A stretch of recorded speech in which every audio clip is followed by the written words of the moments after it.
This is Dennis Donahue. I am back again with another very interesting community conversation with, I think, a name that all of Salinas will recognize, Ernie Camacho. Ernie, thank you for joining us. And thank you for inviting me, Dennis. No, it's my pleasure. It's been, one of the enjoyable things about running for mayor is you move around the city. A lot of old acquaintances, you get a chance to run across them, and so I'm glad we had a chance to touch base. Pardon the baseball pun, but we're going to talk a little bit about baseball, and so let's just kind of start with your background. You're a Trojan, so kind of tell us your backstory before you get to the big leagues. Okay, let's see if I can.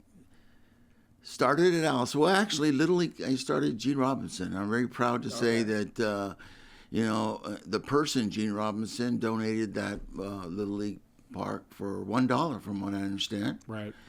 And real quick, I'm going to touch on this because a lot of people never heard this story. When in 1985, I was pitching against the Oakland A's, and I was in the ninth inning. We were up 2-1, and Ricky Henderson was my last out. And I recorded a save, and I'm walking off the field, and the security guy walks up to me. He goes, Ernie, there's a man up there with a cane and a cowboy hat, said he wants to talk to you. And I told him, well, I'm sure, not that I'm anything special, but I'm sure a lot of them want to talk to me up there. What's his name? He said, his name is Gene Robinson. I says, I want to talk to him. So he's walking down the stairs. It's like, going back into the old days, the sun was setting down. It was an evening game. Right. So I could see the sun, and I could see him walking down with his cane and his cowboy hat. But his face was kind of in the shadows until he got down. And he goes, son, you know who I am? I says, no, sir. My name is Gene Robinson. He goes, have you heard of that? I played in a ballpark named Gene Robinson when I was in Little League. He goes, yep, that's the one. That's me. I donated that park for $1. You know why I did that? I go, no. He goes, I wanted to see a major leaguer come out of Gene Robinson just once in my life before I go. And he goes, I've done it. I've seen you, and I'm out of here. And this guy was 90. Oh, he had to be 93 or something. Wow, like that. That's a great Turned around, walked out of there. And I think it's such a great story just of the fact that, he donated that for $1. Yeah. And I haven't really heard anybody talk about it. So I really wanted to touch upon Well, that. no, I'm good. I'm glad you did. And, boy, he must have been particularly impressed since you got Ricky Henderson as the last out. And I'm not sure too many folks from Salinas can say that. Yeah, you know or what? Anywhere. Well, Gene, if you really want to get into it, Ricky Henderson, when I was drafted Modesto, I was his first roommate. A lot of people don't know that. Ricky Henderson and me, he was strictly a football player. He never played baseball ever in his life. Oh, no kidding. But they told him, his agent told me, he goes, look, at NFL, you're too small because you're tough, you're fast enough, you're good enough to play in the NFL, but your career's not going to last very long. We recommend that you go baseball, and we think your career will last longer because you're a great athlete. So the manager asked him, he goes, Ernie, we got a new draft pick. He goes, his name is Ricky Henderson. Can he stay with you? I said, what do you mean, hold it. When can he stay with me? Well, I said, we only have a 2-bedroom. There's 2 of us there. Well, he could stay on the couch, right? I said, okay. It would, help us. And so, that's how I met Ricky, now he's a Hall of Famer, and, he came to the house and he ate tortillas and beans and rice, and he goes, what is this? I've never ate this before. Well, maybe in Oakland, the city, they don't cook this, but here they do. But anyway, Dennis, that's a great way to start off. Well, before we jump back to the big leagues, talk about. So we know we've got Little League down. Yeah. So between Little League and the big leagues, there's something in between, and you were a Trojan. So. Yes, I went to El Sal for 4 years. I played JVs 1 year, and then that Chuck Felice was the head coach there at El Sal, and I went there, and it's a funny story there too. My junior year, I wasn't a pitcher there actually, and I blew my arm out. No, my sophomore year, I threw a pitch in from the outfield, and they said, "Oh, man, this guy's got a pretty good arm. Let's bring him into pitch, try pitching." So they brought me into the game in Monterey for the first time. I'll never forget it. The second pitch I threw, my arm blew up. It just exploded, and the ulnar nerve, the tendon, completely detached from my elbow.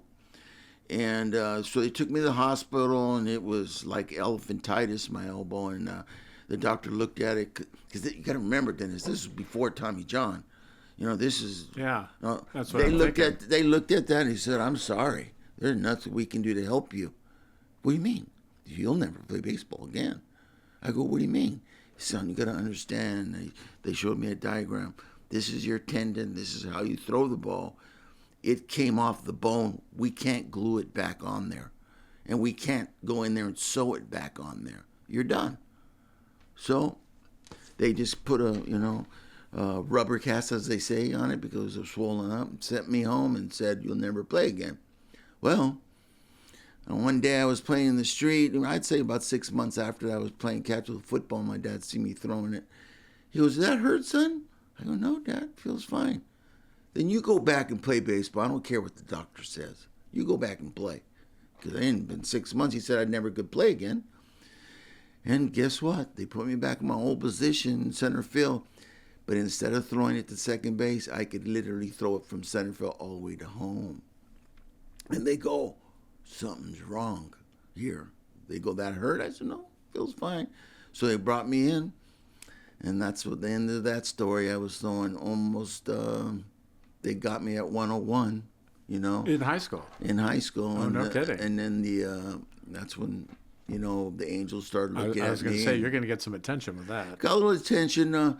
Regrets, is changing speed, location, because I really didn't have both my coaches, like Felice, pretty much a football coach. Chuck's a football guy. And then also Tony Teresa. Yeah. He really the one that helped me a lot. Yeah. Football player, But anyways, they still pointed me the right direction. Yeah, but they're great men. But if somebody could have taught me, a changeup or a something off speed or location, well, who knows? The history might have been changed there. Well, be that as it may, you did make it to the big leagues. So talk a little bit about getting there. I did. And what that experience was. I did. I was very fortunate there. I got drafted by Oakland A's. And they had just won 3 World Series in a row, and Chuck Tanner was the head coach, and then lo and behold, they called me up, and they had let Chuck Tanner go, and Billy Martin was the manager, and he called me up, and I was pitching. I was having issues with blisters on my right hand, and they didn't have a left-hander in the bullpen. He called me in. He goes, "Ernie, I just want to let you know I'm going to trade you. It's not because I don't like you. It's just that we don't have a left-hander, and the only person in our bullpen that we're willing to trade and they want is you. So we're going to trade you for Ochinko, and so we can have a left-hander in our bullpen." I said, I didn't know what to say. Am I supposed to thank you? Or, I don't know. I said, okay, well, obviously I have no choice. You traded me to Pittsburgh Pirates, and that's when Pittsburgh Pirates we are a family. Yeah, they're still pretty good. Remember, they had Stargell, but Star- they were on the back end of it. They're on the back end. Okay, all right. They were on the end of their contracts, Right, and you had all the famous guys there, but they weren't putting up the numbers. But still, I like playing with those guys. Yeah. That was a new stop for me. Yeah, and Pittsburgh's actually a pretty nice town. It is, but at the time they changed the stadium. Now but it was right there at Three Rivers. Right. It's industrial, Right. so there's a lot of factories, a lot of smoke, right. and that was just different for me. Yeah. But I liked the people there. Yeah. They were real friendly. Stargell was a really good friend of mine and a Hall of Famer. God bless his soul. And I learned a lot there. Kent DeCalvey. There was a lot of superstars. There were some names there. Yeah, But Bobby they were- Bonilla, was he there? He wasn't. He was gone by then. He was gone. Madlock. Okay. There was some. There was a whole bunch of guys, the Hall of Famers that are been inducted from there. But then they traded me. Yeah. And then I ended up going to the Brewers, and that's when it was Harvey's Wallbangers, I used to call them. And I went over there, and I don't know what happened. I was really pitching very well there. And for some reason, a trade came up, and they needed a couple left-handers in Cleveland. And then I was a player to be named later. Oh, okay. And I go, what does that mean? And then they called me and goes, Ernie, I hate to say it, a player to be named later is you were just like some cream on the top of the coffee. They just threw you in. They just threw you in. Oh, you can have this guy anyhow just to sweeten the pot. I said, oh, so they gave me away. Did they? Okay. So they sent me to Charleston, West Virginia, AAA, and that's when my career kind of took off with Cleveland. I really did good in Charleston. They called me up to big leagues in Cleveland, and our first series was with the Brewers. So I came into town, and the reporters were talking to me. He goes, Ernie, they're trying to get you rattled up. They're saying, weren't you a player to be named later? I sure was. They didn't want me here. And so they just kind of gave me away. Oh, he says, oh, okay, well, good luck in the series. Well, the first game, I got a save, and I put down there Harvey's Wallbangers, and they called me in. They wanted a big story. I said, no, I got to thank them. I wouldn't even be here if it wasn't for them. They traded me here, so thank them. I didn't go to the big leagues, but I made it there. And so the next night came, and I got another save. Now the reporters really are coming. He goes, Ernie, we got you at 102. You're 102 miles an hour. You got 2 saves consecutive night against the, Milwaukee Brewers, one of the best hitting teams in baseball. What do you got to say about that? I said, once again, thank you. I don't. He goes, well, how does somebody give a person throwing 101 miles away? How do they give you away? I said, that question you got to ask them. I don't know. I said, never thought about it like that. He goes, but you got to remember, whether you're throwing 102 or you're throwing 22, you still got to get them out. Yeah. And so I didn't really go too much about the velocity. It's just getting the person out. So in all this time between when you're, you blew up your arm and you're throwing 102, any arm problems? Actually, no, not early on. But, interesting what happened in 85. You look back, that there was a movie that was written back then. It was, what was it called? I got it at the tip of my, I can't think of it. I will think about it. But it was about a kid that fell off a ladder. Right. Same. Well, I want to say the sand ladder or something. No, it wasn't sand ladder. But it was the kid who pitched Rookie of the Year. Rookie of the Year, and he pitched for the Cubs. He pitched for the Cubs. Yeah. Kid was a young kid. Right. No, I remember the movie. He fell off a ladder. And then the next thing you know, he was. Well, the funny thing, in 1986, there was some producers and movie writers that were all in the stands, and they were there because they liked the nostalgic of the stadium, and they were looking for a baseball story. I was interviewed. They interviewed us about my arm and the whole thing. Oh, they loved the story.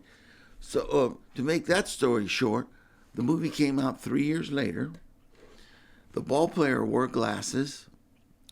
He had 13 on his back, like I did. Oh, okay. He got hurt.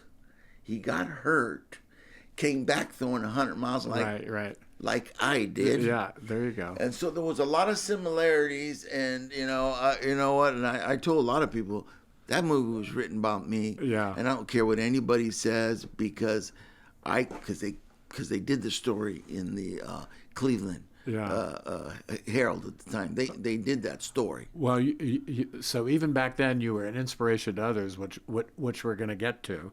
So, but talk about before we jump into what you're doing these days, because I think folks are going to be really fascinated by that. between chickens and working with kids. I think there's another story there. So how did your career end up? Because, I know when I kind of Wikipedia'd the stop in Charleston in between the majors, but you actually had a reasonably good run in the majors in terms of the number of years. Yes, I did, and thank God I got a nice pension from baseball.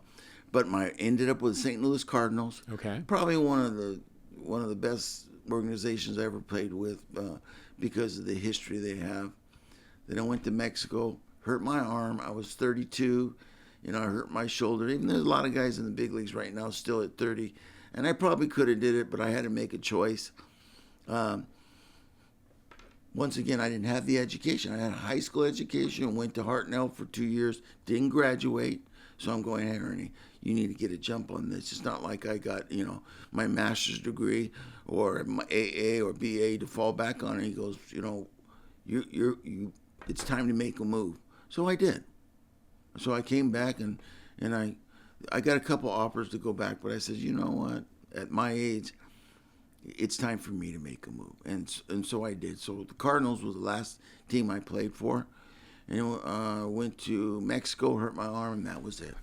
Before we bring you back to Salinas, as a baseball fan, and you hear about a lot of major leaguers who play winter ball, or we don't necessarily hear, though, the Giants, and I forget his last name. You don't necessarily hear a lot about the Mexican baseball leagues other than Fernando Valenzuela.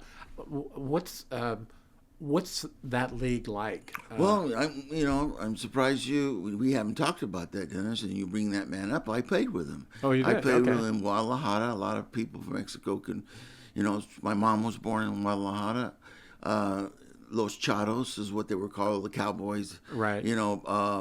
Back there. I played there for 1 year. Valenzuela was one of the players that was on that team.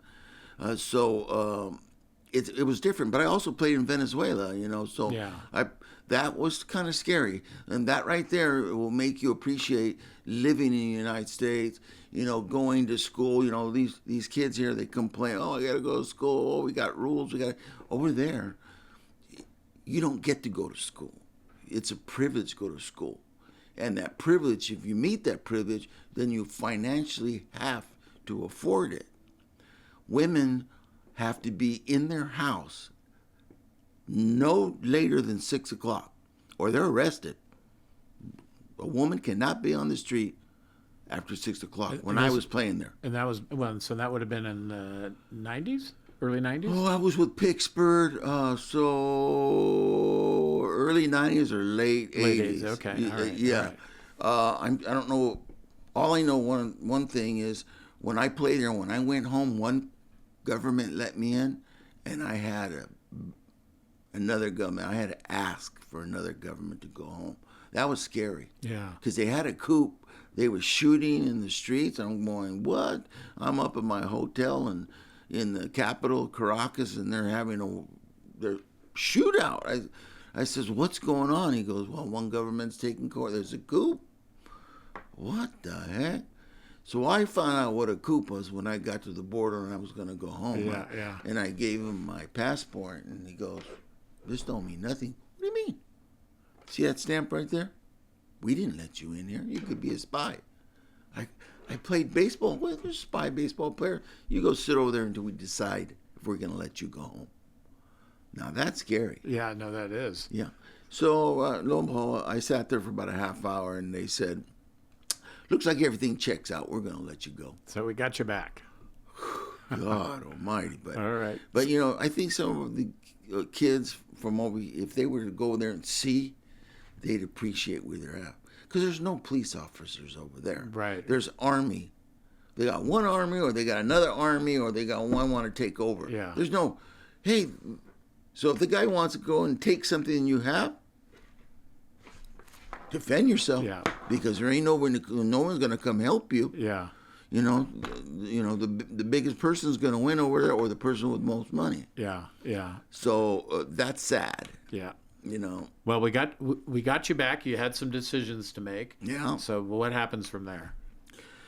Well, after I got back from there at St. Louis, and I decided I wanted to try to get back to helping kids. That's what I always liked doing anyhow. So I try to become a. Someone goes, "Oh, Ernie, there's an in-house counselor position in a high school in Gonzales," and I go, "Counselor?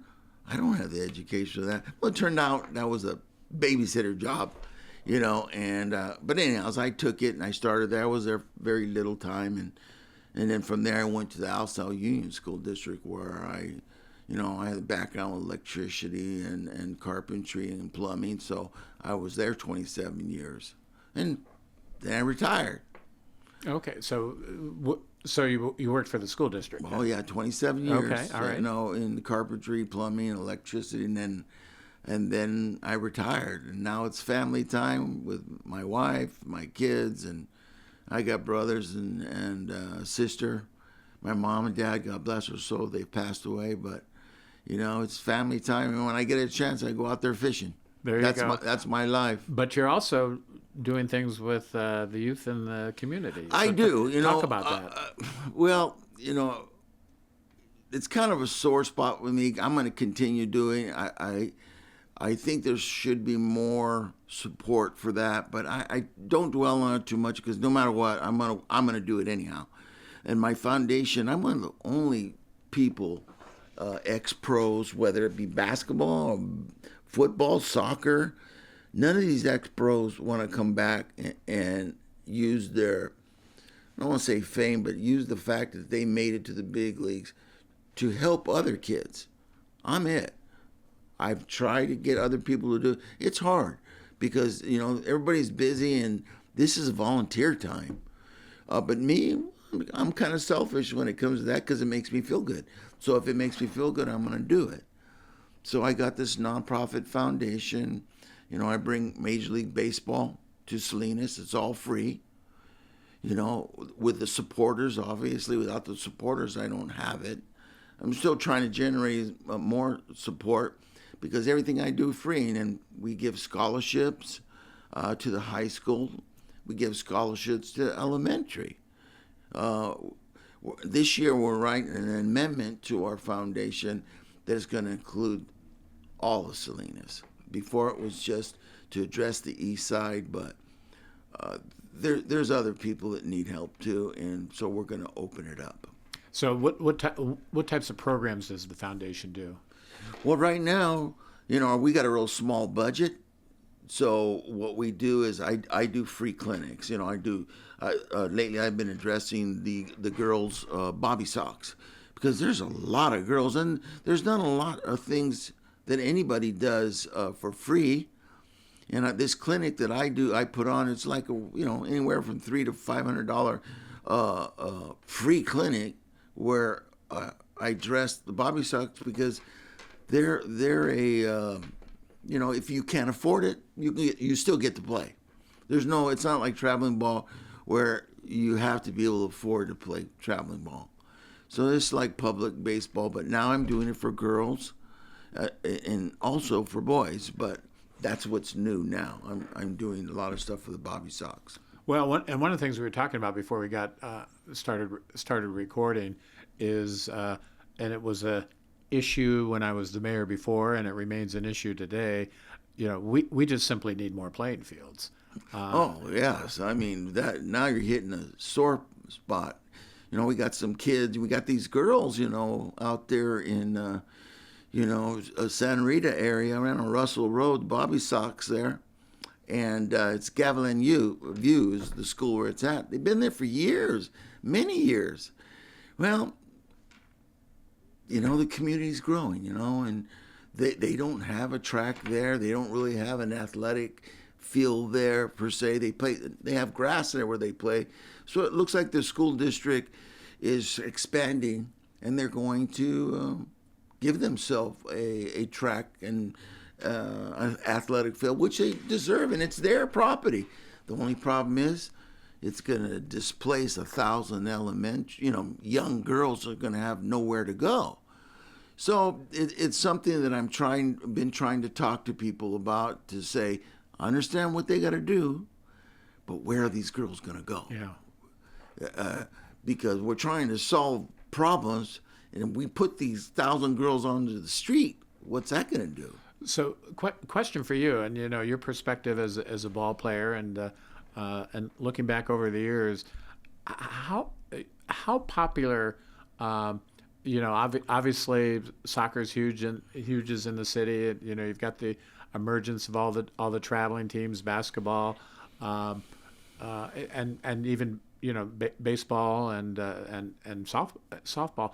How popular is softball and baseball in your mind in the city? When I was a kid growing up, I think we were always a pretty fair baseball town. We've certainly emerged, I think, as a pretty good, girls softball city. You've got the Monica Abbotts, and you've got you've got the sports complex fields and that sort of thing. But how popular do you think softball and baseball still are in Salinas? It's dropped. It's dropped significantly because there's nowhere to play, and a lot of these where there is to play, like Storm, beautiful place, but it costs a lot to play there. Yeah. So it just it makes it unaffordable. And what's worse, now the places that are affordable to play, they're going to plow them under because they don't own them. But they have all the right to do that. But the more we do that, the more we're going to cause trouble. Because these kids got nowhere to go because they can't afford it. And they got people out there in the street going, hey, you want some money? I'll get some money for you. But they don't realize that, hey, they're going to ask for that money back next. Then what are you going to do for them? And so that's the pressure they got, because now Gloucester Park's going to be under renovation. That's going to knock out that Little League for a while. You got Gene Robinson is pretty much standing on one 2x4 out there. Right. And you know what? And all these kids go, what's the answer? Oh, let's go to a sport that there's seems to be a lot of money for. You see those soccer fields out there in Laurel Extension, and I understand it. It probably creates a lot of revenue, where Little League baseball doesn't create too much. Neither does Bobby Sox. They don't create that kind of revenue, but it does keep the kids off the street. Yeah, well, and certainly the more options. Because sadly we seem to live in a world where the old days where you could if you were a pretty fair athlete you could usually make 2 or 3 teams, and now things are a lot more specialized, and so but you want kids to have a chance to participate in sports they're interested in. Yeah, you know what? Financially it's easy to afford that, to play baseball. It's affordable, and guess what? If you're good enough, you can help your parents out academically. Not to say that soccer doesn't, but as many soccer fields as they have, there's not going to be that many people scholarships. They're going to be the same amount for softball and baseball and soccer. But if you look at how it all weighs out, there's 5,000 soccer fields and there's one softball field for the girls to play, and they're going to get rid of that one. And then Gene Robinson standing on his last leg, and the softball field right there in the north at Gloucester Park. Well, they're going to renovate it, which is nice, but it's going to be a while before that's renovated. So what happens to those kids? Yeah, and at least when my kids were young, that's where I played adult softball. So that was a field that was even shared with the community. Yeah, no, that issue of facilities is an important one, and that's certainly going to continue to be a serious conversation in the community. But one of the things I liked was, again, before we got started visiting on air, your emphasis on education. Oh yeah, and a lot of it is because if I had to do it all over again, that's what I would do. My head was in the clouds when I was in elementary and junior high and high school. I was in the clouds, and probably that's what it needs to do to achieve what I did. It's not really that easy, but my education could have done so much for my career too, because there were so many books on pitching. There were so many the clinics I could have went to, but I was just old fashioned about it. I'm gonna just do it myself.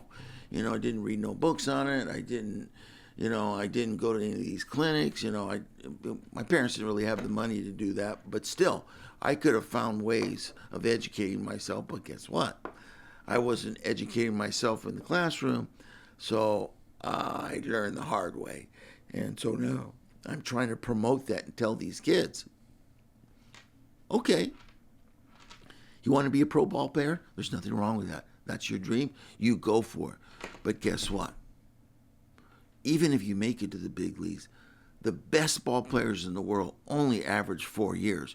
Throw out the Bobby Bonds, the Barry Bonds, the Clemens, even Judge. Throw those out, because guess what? That's not a percentage. You got the playoffs going on with the Dodgers, and the Padres, and all the kids are looking up to these. You know what? It's okay to try to want to be them, but don't put everything on it. Don't put your eggs in that basket. Because I'll guarantee you, if you put that kind of energy you're putting on practicing into that classroom, that will pay off. And not only pay off for 4 years, it'll pour off. It'll even after you retire, it'll still make money with you because of what you learned in those books. Yeah. So a lot of these kids don't understand, the fact that because, they're making me study, or some of these kids, and I was one of them, how come this teacher is bothering me all the time? And now I remember, how easy it was for that teacher to walk right by me and say, I don't care what this kid's do. He's a loser. He ain't gonna become nothing. Why am I gonna waste my time? But, some of these good teachers, that was why they became teachers. I'm going to teach this kid whether he wants it or not. So that's what I try to tell kids. It's interesting, and you obviously achieved the pinnacle going to the major leagues. But when you think back on if everybody had to think of the top 5 folks who influenced me, I think almost inevitably there's going to be a teacher in that mix. And absolutely. I had a lot of respect for them. And then when I retired, I spent 27 years working at 12 elementary schools where there was averaging 40 to 50 teachers in each classroom. And I think why I chose that too. Here I could help kids and still surround myself with what I believe in. And that's when I started my foundation. Well, and the other thing, and our paths crossed because of something else you're involved with. Talk about the chickens and eggs and what you're doing with all of that. You know what? It's surprising what the chickens, the avenue that took me on. My wife is the one that actually raises all the chickens and ducks and quail. So there's 3 different types of eggs that she raises, and regular chickens. So we took a dozen of those, and I'm sure you know who Judge Phillips is. I do.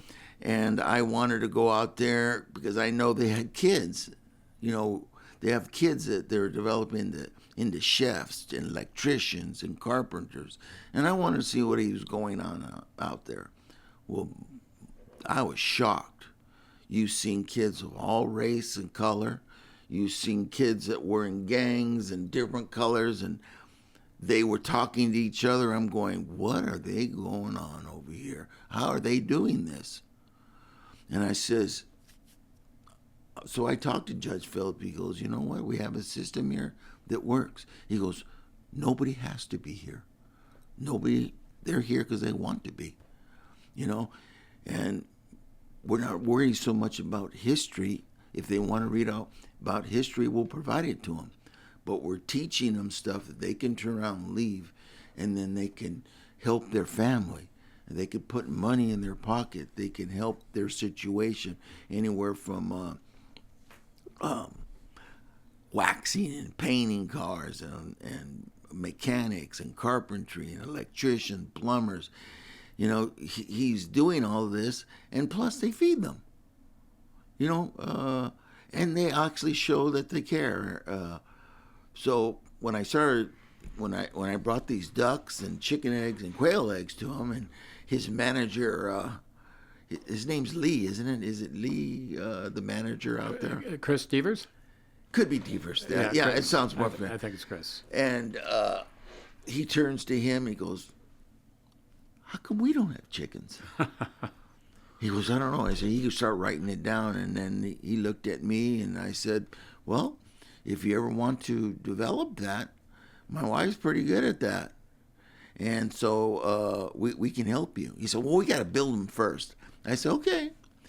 Well, I've just talked to them lately. They're building them. So pretty soon they're going to, and within 5 minutes in going from not even having chickens there or duck eggs, he goes, "I think we could start introducing a champagne brunch." I said, "Well, you just traveled really fast." No, the judge moves quickly. He's a decisive guy. Yeah. And that's a great organization. Oh my God! They get stuff done. So our foundation is looking to also supporting some of the chefs. Oh, good. On through our foundation. Terrific. So all they could do apply for a scholarship. I'm just trying to keep my foundation going. Yeah. I'll be bringing Major League Baseball back this coming year again. Okay. I'll be bringing 8 major leaguers, and we'll provide something to eat, and it'll be all for free. So, do you do everything in the summer, or are you year round with your activities? Well, my clinics I do all year round. We did one this year. We did one with Hartnell for the girls. Natalie, she's the head coach out there for Hartnell, and she also a professor there, and she has helped us. I brought some Bobby Sock girls over there for the first time. We haven't had a lot of kids. We had about 60, I think. We had about 60 kids, but it was all free. And we provided pizza for them after. The parents were all watched. It was a good thing. And I probably will do that again this year, free again. We just got to watch out for the NCAA rules, because, I try to bring in some girls from St. Mary's, and the coach told me, he goes, "Ernie, are there going to be kids that are older than from junior high?" I said, "Anybody could come. It's free." He goes, "Well, we can't be there if there's anybody over the 6th grade, because somebody could say we're recruiting." You're recruiting, yeah. I says, "Well, I'll tell you what. Next year when I do it, we'll invite you, and we'll have 2 clinics. But I'm not going to turn anybody away. Yeah. If they're in high school, if they're in college, or they want to be a pro, they can come. It's free, and I'm not turning anybody away. So if you're a boy, girl, married, I don't care. You want to come out, it's free." So, but I'm still learning, and I'm going to continue doing it. Hopefully, I can get some of these other ex-pros. I don't want to mention no names because it's not fair. They know who they are. They come out and their name draws more people. Right. And then more people donate more because, so-and-so's helping. It'll take an hour of their time. They don't have to be part of the board. I can handle that. But show up for the clinic. Show up for the support.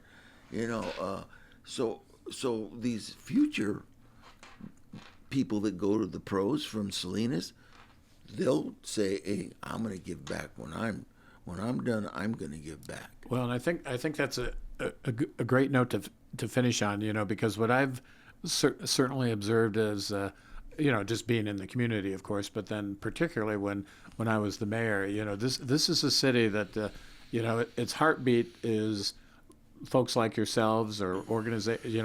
One of the things I learned pretty quickly is, where there has been, where folks have done well or have great hearts, they give back, and that's really what makes Salinas tick. Obviously the city has a role in that, but really, quote unquote, our business model, our organizations are people like you that are giving back, and I think it's important that we're always aware of that, and it's also and that's also great role modeling as well.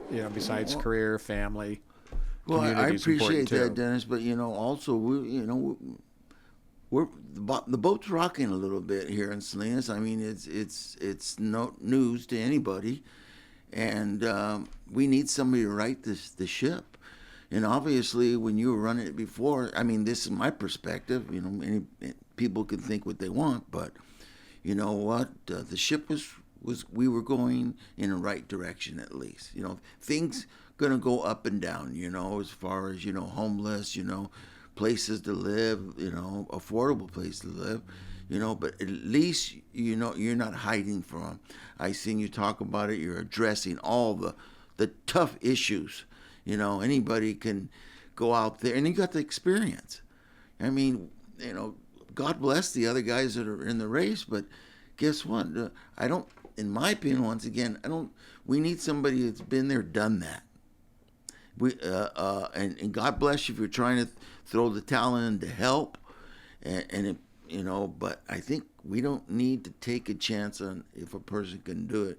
We need somebody that's done it already. Well, I appreciate that. I once had a friend that I worked with, and he made a basketball analogy, and it's to me it's always been kind of an interesting question. He said, Dennis, you get fouled, 5 seconds left in the game, you go to the line, you're down by 1, and it's a 1-on-1. Do you want the ball, or would you rather someone else on the team have the ball? And when it comes to basketball, I probably would have been pretty content to say, well, I want you to have the ball. But when it comes to being the mayor in the city of Salinas, I feel pretty comfortable with the ball. I want the ball. And I'll tell you what, Dennis, and believe me, because I competed at the high level. There's a lot to be said about that. Just look at the playoffs are going on right now. Some of these guys have had the greatest records in the world. But now that the playoffs are here, this is where the pressure is, right? And they're not playing the same. Yeah. So some people, and I see you like that. You don't like. Once again, you're not ignoring the issues. You're addressing them, and the pressure about coming back. You don't have to, but you see that we need help, and you're here to help. So I hope most people think like I'm thinking, and. Yeah, let's don't guess. Let's go with somebody that knows what they're doing. There's no need to guess. I want the ball. So exactly. I appreciate that. Well, terrific to visit with you, and we hope folks will listen in and get a chance to either acquaint or reacquaint themselves with you and what you've been up to these past few years, and what you're going to be up to, and so it sounds like your wife really does know the answer to the question, what comes first, the chicken or the egg? Oh, she absolutely does. I'll look forward to meeting her. Yes, okay. And she will look forward to meeting you also. Terrific. Ernie, thanks very much for your time. Great to see you. Same here. Thank you, Dennis.